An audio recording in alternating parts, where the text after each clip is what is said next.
सुनो,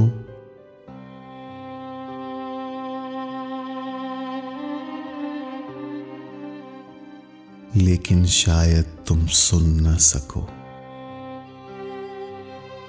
तुम्हारे पास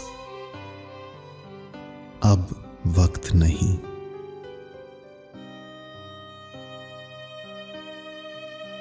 वक्त शायद मेरे पास भी नहीं।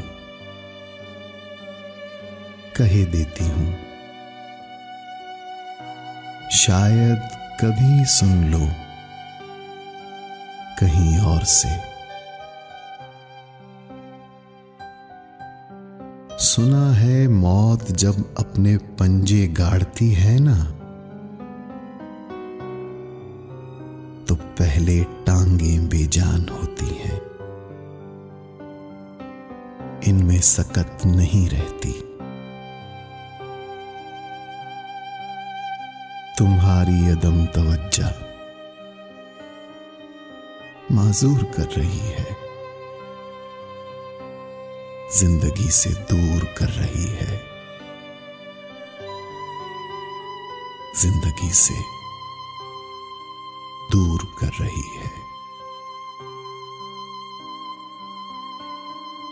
रुख महर।